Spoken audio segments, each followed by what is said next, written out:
Ah mais... Combien je vous dois? C'est beaucoup trop cher.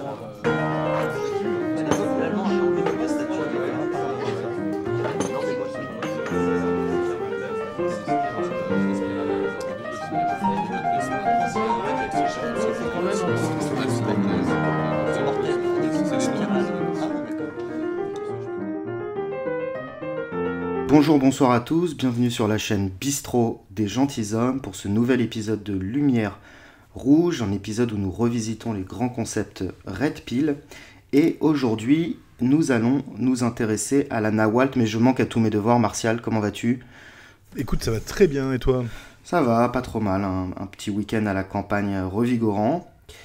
Ça fait du bien. Ça fait du bien, et la Nawalt...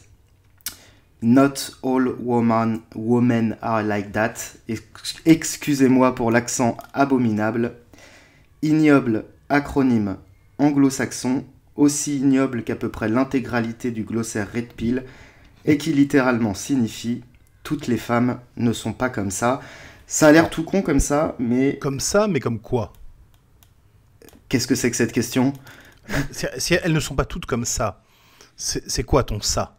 Elles ne sont pas toutes comme quoi? Eh ben, on va essayer de répondre à cette délicate question. Tout à fait. Puisque c'est un des concepts, sinon le concept, en tout cas pour moi, le plus intéressant de toute la pensée pilule rouge. Et ce concept a en réalité deux fonctions. Peut-être que Martial en trouvera d'autres, mais en tout cas je lui en trouve deux principales, dont l'une est moins intéressante que l'autre. Je vais donc commencer par le moins intéressant et garder le meilleur pour la fin. La Nawalt, c'est en premier lieu un procédé rhétorique. C'est un biais de confirmation qui consiste à rejeter une vérité générale sur les femmes en se basant sur une exception, un exemple isolé, réel ou imaginaire, la plupart du temps imaginaire, qui semble contredire la vérité générale énoncée. C'est le fameux « mais voyons, toutes les femmes ne sont pas comme ça » dont usent et abusent les femmes malhonnêtes et les larbins de la moule. Pour bien comprendre ce procédé, une mise en situation s'impose. Vous énoncez au cours d'une discussion que les femmes sont à la recherche d'un partenaire qui dispose de ressources, un partenaire solvable, qui dispose d'un statut et qui soit en mesure de les sécuriser. Ce faisant, vous énoncez une vérité élémentaire, corollaire de la loi de Briffaut, démontrée par toutes les études scientifiques possibles et imaginables, et surtout connue de tous depuis l'aube de l'humanité. Et là, sans prévenir, votre interlocuteur active l'argument « Nawalt. Non mais tu racontes vraiment de la merde, espèce de sale macho rétrograde. Moi j'ai une amie, tu vois, enfin une amie Facebook, et bah sa tante par alliance, c'est un mannequin lingerie, et elle a ramassé un clodo handicapé dans la rue, elle l'a hébergé, elle l'entretient, ils s'aiment, et ils sont heureux. Hein? Qu'est-ce que t'as à répondre à ça, connard? Bah bon, là, faut garder son calme et s'abstenir de nourrir la bête. Pourquoi? Parce que 9 fois sur 10, son anecdote est un gros fake. Il n'y a ni ami Facebook, ni tante par alliance, ni mannequin lingerie, ni clodo. L'histoire est créée de toutes pièces juste pour vous faire chier. Une fois sur 10, l'histoire est romancée. L'interlocuteur tait sciemment des éléments essentiels pour servir son propos. Ici, on peut imaginer que la tante a vraiment été mannequin lingerie, mais il y a 30 ans, que depuis elle s'est gavée de Nutella et de Saint-Doux, qu'elle pèse 120 kilos, qu'elle a 3 enfants de 4 pères différents, et que son clodo handicapé c'est juste un alcoolo du PMU qui touche une confortable pension d'invalidité, bref, un très bon parti pour un tromblon obèse en bout de course. Autre type d'argument, Nawalt. Bah non, tu vois, moi je suis pas comme ça, j'en ai rien à foutre de l'argent et du statut, je veux juste un mec bien, je suis pas une pute vénale. Réaction hystérique typique. Essayez dans ce cas de la pousser dans ses retranchements. Oui, j'entends ce que tu me dis, Kimberley, mais du coup, un mec qui travaille pas et passe sa journée à jouer aux jeux vidéo, ça t'irait? Ah non, c'est dead, je veux pas d'une feignasse qui reste toute la journée sur son canapé. Bah, pourquoi, Kimberley? Si tu l'aimes et que c'est un mec bien, qu'est-ce que ça peut te foutre qu'il soit toute la journée sur le canapé? CQFD, échec et maths, n'insistez pas davantage, sinon elle partira dans des explications abracadabrantesques faisant appel à l'irrationnel, au mensonge, à tout le spectre de la mauvaise foi pour se justifier. Abandonnez, vous avez mieux à faire. Elle est capable de discutailler le bout de gras des heures entières. Quand le hamster commence à courir dans sa roue, il est inarrêtable. Les m'inquiète, tu connais beaucoup de Kimberley? J'en ai connu pas mal, ouais. Ah merde. Les femmes ont globalement un problème avec les généralités. Ça leur hérisse le poil. Elles n'analysent les choses que par le prisme du cas particulier, de la petite histoire, du sentiment, de l'individualité. Elles détestent aussi qu'on leur rappelle qu'elles ne sont pas uniques et qu'elles obéissent toutes au même déterminisme surpuissant. Maintenant, on va parler du cas particulier du larbin de la moule qui utilise l'argument de la Nawalt. Alors là, sur le larbin de la moule, je te préviens, je vais me faire plaisir. Oui, vas-y. Je rappelle, pour ceux qui viennent de débarquer, ce qu'est un putain de larbin de la moule. C'est un colossal fils de pute qui, pour accéder à un orifice, serait prêt à vendre sa propre mère. Il est capable de toutes les bassesses, de toutes les compromissions morales pour s'attirer les faveurs du beau sexe et prend donc systématiquement la défense des femmes. C'est une vieille technique de gratteur de fond de casserole pour ne pas payer l'acte sexuel à son juste prix.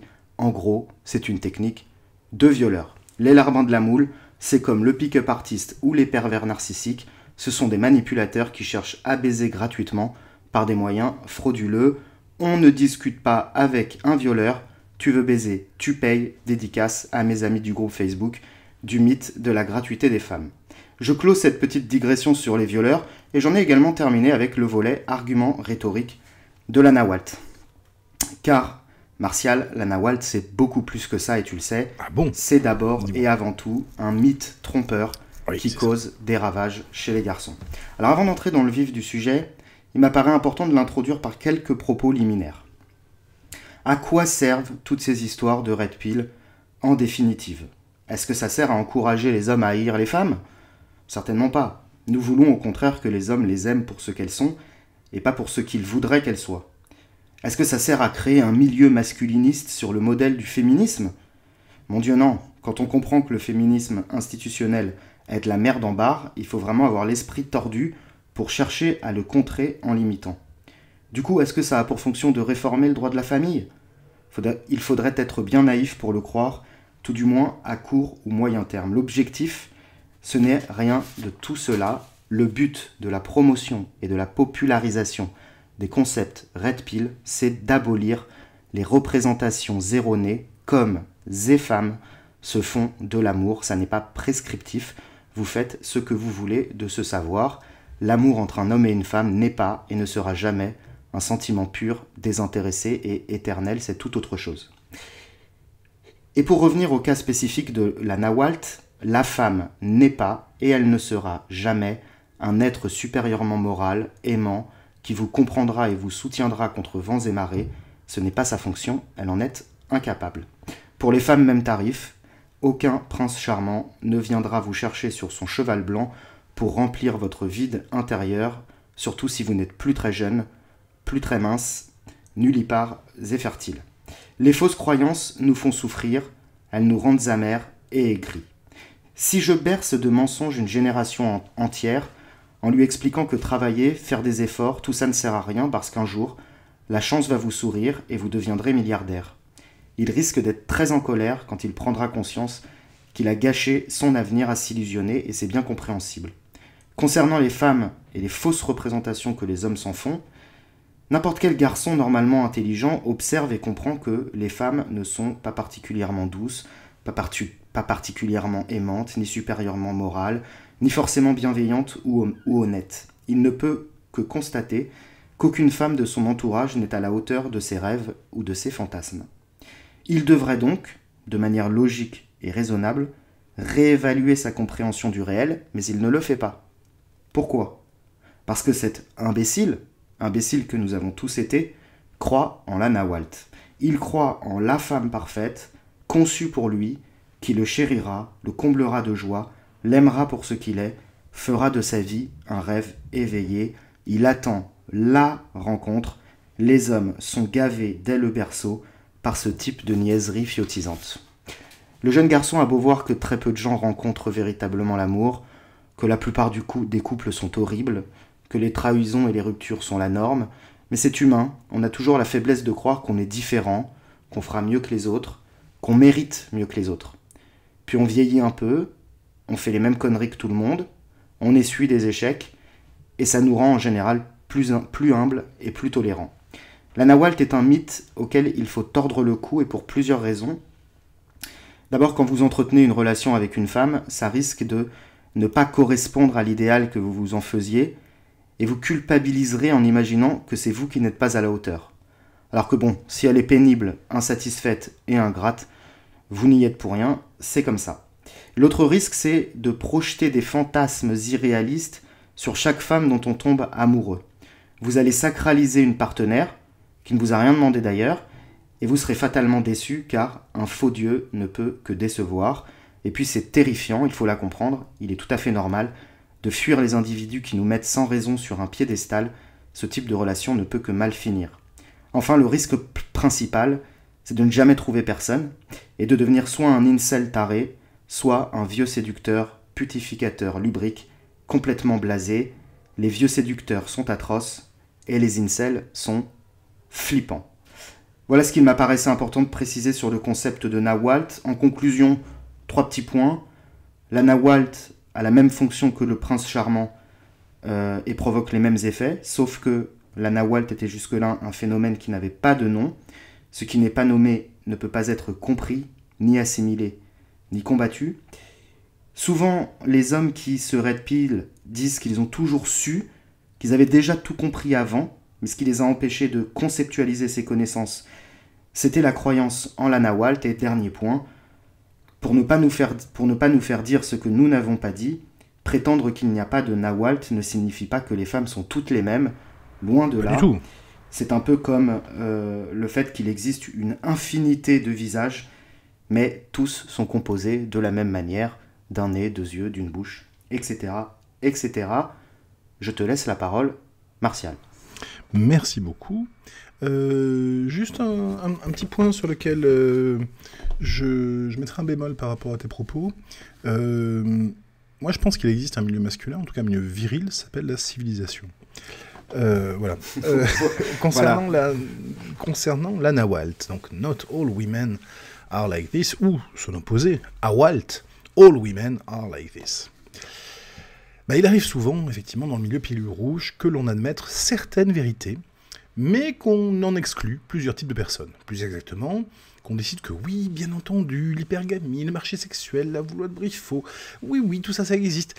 Mais ça ne concerne pas tout le monde. Il y a des exceptions. En particulier, ma mère, ma sœur, ma petite copine ne sont pas concernées. On tombe alors dans la tendance Nawalt. Et c'est très pratique, la Nawalt. Ça permet d'admettre certaines choses, parce qu'elles sont indiscutables, tout en disant que finalement, ça ne concerne pas les autres. Enfin, ça ne concerne que les autres, pas soi-même. C'est un moyen très pratique de prétendre absorber la pilule rouge sans, en réalité, qu'elle ait à remettre en question la moindre de ses considérations personnelles. Ma vision du réel reste inchangée, puisque moi, je ne fréquente que des Nawalt. Ou tout du moins, celles qui ne le sont pas, ce sont celles dont je n'ai rien à fiche. Cette attitude est avant tout un mode de protection. Elle permet à celui qui s'en sert de prétendre qu'il est bel et bien aimé pour ce qu'il est, et non pour ce qu'il donne ou pour ce qu'il produit, qu'il est tombé sur une exception, et une exception, elle l'est forcément, puisque parmi les milliards de femmes qui existent au monde, celle-ci s'intéresse tout particulièrement à lui. Le plus souvent, la croyance en la Nawalt relève simplement d'une mauvaise compréhension de la notion de règle générale. En effet, c'est pas parce qu'une règle générale existe qu'elle s'applique à tous et à toutes de la même manière ni au même degré. Le tenant de la Nawalt, dans les cas où il est sincère, se contente donc d'observer un cas où les tendances générales s'appliquent de manière relativement faible sur certains points, et il en déduit que la règle n'est pas valable pour ce cas particulier. Ou alors, c'est qu'il est tellement aveuglé par sa chance, tellement heureux d'en avoir enfin décroché une, qu'elle devient sa sauveuse, sa Nawalt à lui, celle qui le tire de son chagrin et de son malheur. Et de tels hommes sont fréquents. Ce sont tous ceux qui ont embrassé la pilule rouge, non par réalisme, ni par goût de la vérité, mais par désespoir, et pour justifier leur propre manque de succès auprès des femmes. Ceux-là sont prêts à croire à tout, au romantisme, à l'amour avec un grand A, à celles qui vous aiment grand comme ça, à celles à qui vous pouvez confesser vos faiblesses et vos craintes, à celles devant qui vous pouvez vous montrer vulnérable, celle devant qui vous avez le droit de pleurer, celle qui peut à la fois être votre petite amie et remplacer tous vos potes. Au fond, croire à la Nawalt revient à croire au Père Noël. Quelque part, il y a quelqu'un qui est capable de vous aimer sans contrepartie, de vous chérir juste parce que vous êtes vous, juste parce que vous êtes unique, comme ces milliards d'autres crétins. La triste réalité, c'est que selon que vous soyez ou non croyant, il n'y a qu'une ou deux personnes capables de vous aimer d'un tel amour inconditionnel. C'est votre mère et Dieu. Pour votre mère, je ne sais pas, mais pour Dieu, l'approche la plus sage pour qui n'a jamais eu d'expérience religieuse véritable est sans doute une forme de scepticisme ouvert, c'est-à-dire de ne pas partir du principe que l'on croit à son existence tant qu'on n'a pas de bonnes raisons d'y croire. Il en va de même pour la Nawalt, partir du principe qu'elle existe est une absurdité. Autant croire aux licornes ou aux reptiliens, c'est à peu près aussi crédible, et encore, les reptiliens, franchement, j'y croirais un peu plus. Croire à la Nawalt, c'est aussi, et surtout, croire que les femmes ne s'achètent pas, que le désir et l'amour se gagnent comme des bons points à l'école. Et c'est faux. Le monde réel n'est pas une comédie romantique. Dans la vraie vie, une femme, ça coûte cher. Ça coûte cher en temps, en argent, en concessions, en énergie, en tapage sur les nerfs, et j'en passe. Celui qui croit à la Nawalt se dit que non, ça n'est pas vrai. Il y en a forcément une avec qui tout va bien se passer, avec qui tout va couler de source, avec qui surtout il n'aura, lui, ni à faire d'efforts, ni à changer quoi que ce soit à sa vie. Une qui ne le mettrait pas à l'épreuve, qui ne le jugerait pas. Alors spoiler alerte, ça n'est pas le cas. Comme on le disait dans l'émission sur l'hypergamie, une femme non hypergame, c'est une femme qui n'a aucune exigence particulière à l'égard de son partenaire, qui n'a donc pas de critères, qu'ils soient économiques, moraux, ethniques, idéologiques, esthétiques ou autres. Donc qui s'accouple avec le premier venu. Et ça s'appelle une folle furieuse. Une info. Voilà. Et c'est certainement la dernière personne avec qui vous voudriez sérieusement envisager de vous associer dans un cadre reproductif, et même à l'intérieur de qui vous devriez avoir envie de mettre un morceau de votre chair. Au contraire, une femme bien dans sa tête et dans ses baskets, ou ses escarpins, c'est une femme qui a un minimum de conscience de sa valeur reproductive, qui souhaite avoir des enfants, et qui souhaite les avoir avec le meilleur conjoint possible. Quelle que soit la définition qu'elle donne à meilleur, mais il y a toujours une définition qu'elle y donne. C'est un individu qui remplit, vis-à-vis de l'espèce, sa fonction essentielle et eugéniste de sélection des reproducteurs. Et il faut que les femmes soient sélectives, tout simplement parce que les hommes, eux, le sont très peu. Et que cette sélectivité est justement ce qui permet de virer à chaque génération les individus les plus tarés, au sens strict du terme, porteurs de tares, qu'elles soient physiques, sociales, mentales ou autres, du pool génétique collectif. Souhaiter la Nawalt, c'est donc bien souvent souhaiter la femme dysfonctionnelle, la folle nymphomane ou la pauvre fille, tellement déstructurée et tellement dans la haine d'elle-même qu'elle est prête à toutes les bassesses. Un autre point à soulever ici. Admettons un instant que oui, effectivement, votre sœur, votre mère, votre petite amie ou la femme de votre pote échappe aux règles communes. Admettons, juste pour l'exercice intellectuel que ça représente. Quel bénéfice en tirez-vous exactement? Alors certes, elle n'est peut-être pas si hypergame que ça. Peut-être que la loi de Briffaut ne s'applique pas à elle. Peut-être même qu'elle vous aime d'un amour pur, sincère et sans arrière-pensée. Et alors? Et alors? Ouais, vous évitez quelques menus problèmes. Mais vous n'échappez pas et n'échapperez jamais à ce simple fait. Vous avez affaire à une femme. Et à ce titre, elle va donc être exposée, et vous exposer, à un certain nombre d'emmerdements. Vous allez tout de même faire face à des shit tests. Vous allez tout de même devenir le dernier des salauds une semaine par mois. Elle va tout de même, un de ces quatre, prendre le mur, et elle voudra tout de même, à un moment ou à un autre, que vous lui fassiez des enfants. Ses envies de sexe vont tout de même varier au fil du temps en fonction de son cycle, puis lentement baisser d'année en année. Elle va tout de même, c'est bien naturel, aimer ses enfants bien plus qu'elle ne vous aimera jamais. Elle va tout de même s'intéresser à des choses qui vous semblent complètement absurdes, et se désintéresser de ce qui vous semble essentiel. Elle va tout de même éviter d'explorer le fond des choses, elle va tout de même se contenter de pensées superficielles ou solipsistes. Elle va tout de même voir sa chatte comme le centre de l'univers, et considérer l'intégralité du monde d'un point de vue moral en fonction de ses ressentis. Et de temps en temps, elle simulera. Et quand bien même tout cela serait vrai, votre merveilleuse Nawalt perdra son N et deviendra une Awalt, comme les autres, dans les 6 mois qui suivront le mariage. Ouais. Au bout du compte, ça sera encore vous et toujours vous qui ferez l'essentiel du travail relationnel, et ce sera encore elle et toujours elle qui tendra à considérer que sa présence à vos côtés est déjà un privilège et un cadeau qu'elle vous fait, et que l'accès à ses parties génitales est un trésor fabuleux. À moins, bien entendu, que vous ne tombiez sur une Nawalt tellement Nawalt qu'aucun des traits précédemment cités ne s'applique. À d'autres, une telle femme n'existe pas. Il est déjà exceptionnel d'en trouver une qui ne réponde pas à un seul de ces critères. Et quand bien même elle serait, chose impensable, réellement Nawalt, il y a toutes les probabilités du monde pour que ce ne soit pas le cas de sa mère, de sa sœur, de ses copines, des mecs qui lui tournent autour et j'en passe. Or, l'individu n'existe que dans son contexte. Et le contexte dans lequel nous évoluons aujourd'hui, c'est la société de l'apparence, du spectacle et de la jeune fille. Et dans ce contexte-là, il est extrêmement difficile pour une femme de se comporter autrement que comme on l'attend d'elle. Et vous savez quoi? Eh bien, c'est pas grave. Oui, à Walt. Oui, toutes les femmes sont ainsi, et je dirais même plus, toutes les femmes ont toujours été ainsi, depuis l'aube des temps. Et c'est pas prêt de s'arrêter. C'est comme ça, tout simplement. Si vous décidez de fréquenter des femmes, vous décidez de fréquenter des Awalt. Et il y a pire que de croire naïvement à la Nawalt, il y a croire à la Nawalt et reprocher aux femmes que l'on fréquente de ne pas être Nawalt. C'est un très sûr moyen de s'assurer qu'on ne sera jamais content quoi qu'il arrive. Un très sûr moyen aussi de reprocher aux femmes d'être ce qu'elles sont, ce qu'elles ne peuvent pas ne pas être, et donc tomber dans une forme de misogynie absurde qui n'a aucun lieu d'être. Autant reprocher au ciel d'être bleu, aux chats de ne pas être des chiens, ou aux licornes de ne pas exister. Car oui, à Walt, et non, nous n'avons pas d'autre choix. Pour tous ceux qui ne sont ni assez chastes, ni assez homos pour se passer des femmes, il faut bien faire avec le réel tel qu'il est, plutôt que de rêver un fantasme qui non seulement n'existe pas, mais n'existera jamais. Donc en conclusion, oui, à Walt et encore à Walt, et oui, ça concerne également ma femme, ma mère et même ma fille. Pareil. Voilà. Tout pareil. Et un vieil ami à moi, un vieux roublard, me disait, les femmes c'est terrible, on peut pas vivre sans elles, mais on peut pas vivre avec elles non plus. Ben oui.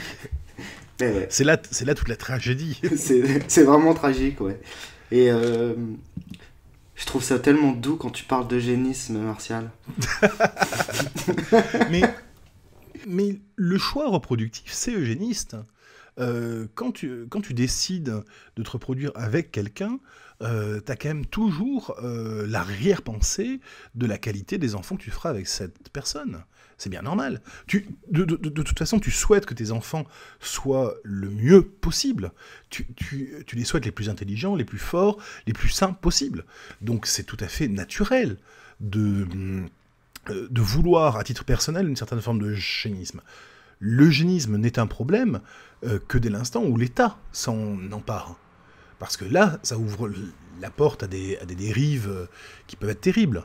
Mais l'eugénisme pratiqué à titre personnel et en se disant non, je ne vais pas m'associer reproductivement avec cette personne parce que y a des traits chez elle qui me déplaisent, parce que je ne veux pas transmettre ça, c'est parfaitement normal.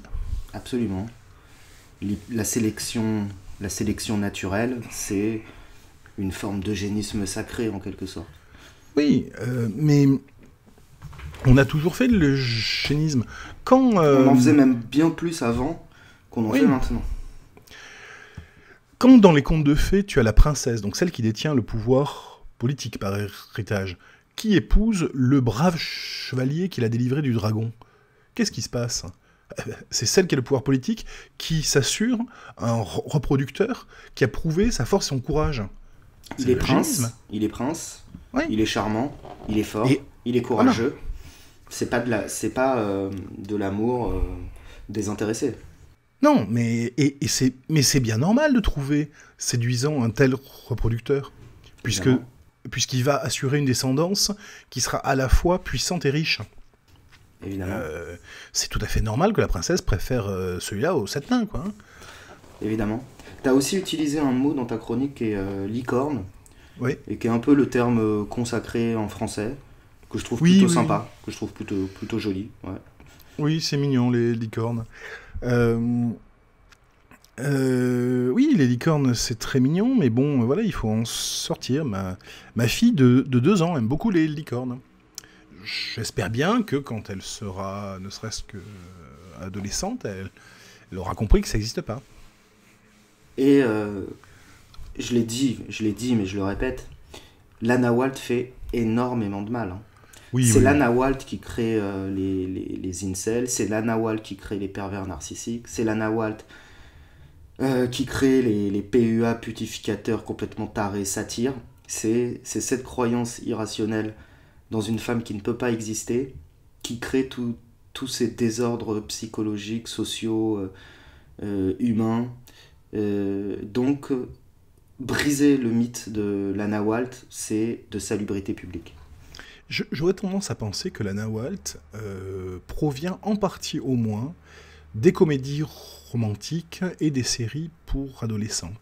Parce que c'est effectivement dans ces supports-là que tu vas la trouver. Lana Walt, dans les séries américaines, c'est la plus jolie fille du lycée qui, au début de l'histoire, est toute folle pour le beau quarterback, mais qui, à la fin de l'histoire, se sera rendu compte que le petit nerd à lunettes a des qualités de cœur merveilleuses et qui sera amoureuse de lui. Eh ben oui, parce que y a plus d'intérêt à avoir des personnages féminins qui plaisent à 80% de la population masculine que d'avoir les vraies gonzesses de la vraie vie qui friendzone 90% des mecs.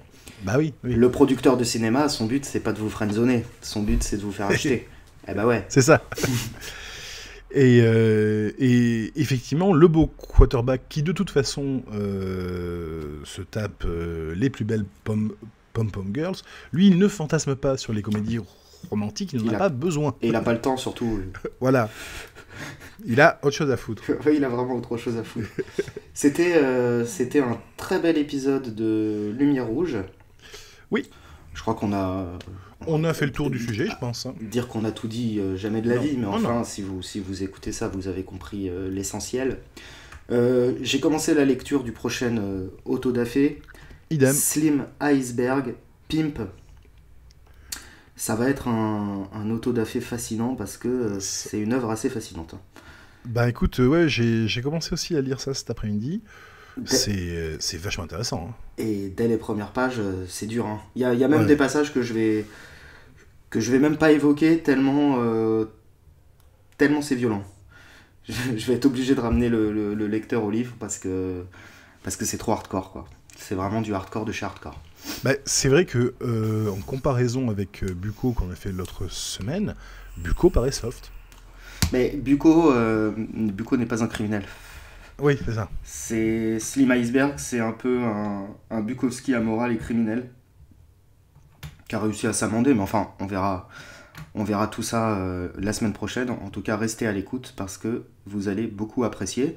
Abonnez-vous, mettez un pouce bleu, commentez et n'hésitez pas à partager cette émission avec tous vos amis AMIS et AMIES parce que déconstruire le mythe de Lana Walt, c'est aussi très intéressant pour les femmes parce que des fois c'est aussi leur rendre service. C'est aussi leur rendre service parce qu'elles comprennent comment fonctionne la psyché masculine et des fois elles comprennent pas que les hommes les sacralisent, qu'elles comprennent pas les comportements trop chelous des mecs à leur endroit et souvent ça s'explique avec ça.